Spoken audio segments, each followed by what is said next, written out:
Hi, today's devotional is actually going to be a second part of a gambling devotional we did a few weeks ago, and I just recently preached on 2 days ago, and I just want to do a quick follow-up on a couple of some of the gray areas that we all might struggle with. Let me just review real quickly the verse that I looked at with gambling. There is no clear-cut verse in the Bible that talks about gambling, but I think the one that's closest comes from Proverbs 13:11, which says, "Wealth gained hastily will dwindle, but whoever gathers little by little will increase it." And I've made 3 points why I think gambling is not something that Christians should participate in. The first one is that it does undermine the value of hard work. The second is that the social costs from gambling are very clearly negative for a community in every single way. And then third, it does not glorify God, because God is the one who gives us the resources we have, the money and so forth. And so when we gamble God's resources, it simply does not glorify God. Well, one of the questions that's come up is, well, what about some of those gray areas, such as raffles and bingo and the lottery and so forth? And I would say that all of them are just that. They're kind of gray.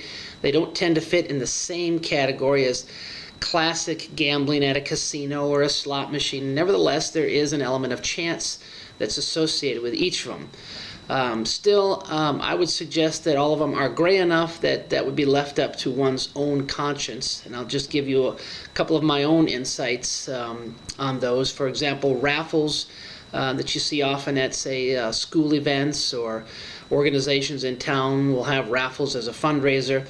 To me, those don't strike me as hardcore gambling. You're typically paying for a ticket or something like that with the intent of making a contribution towards that particular organization or whatever the event might be. So I don't see that as pure gambling myself, but again, use your own conscience on that. Also, like office pools that various people will have, especially coming up in about a month here or so when we have the NCAA basketball tournament going on. I think some of those, use your own discretion on those as well. Those tend to be a little bit more community-oriented and fun, organized stuff, and not necessarily about purely making a profit. They also don't seem to be addictive activities. It's not like you're going to do an office pool every single day of your life and lose your house and so forth. But again, one should use their own discretion on that. Bingo kind of fits in the same category. Often, bingo games are, in a sense, contributions to an organization of one reason or another.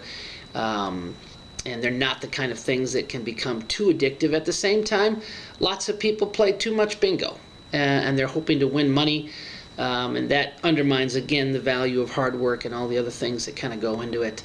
And then finally, the lottery that we have here in the state of Wisconsin, which at the end of the day goes to reducing property taxes. At least part of it goes to reducing property taxes.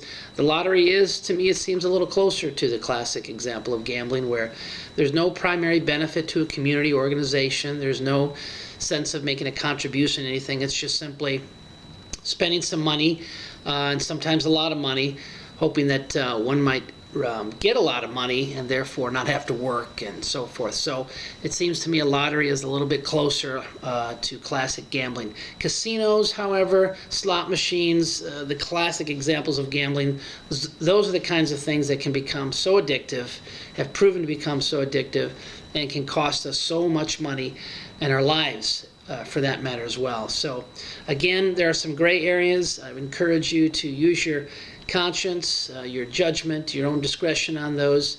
But at the end of the day, gambling is not something that glorifies God, and the default position, I think, would be to just avoid them altogether. Thank you.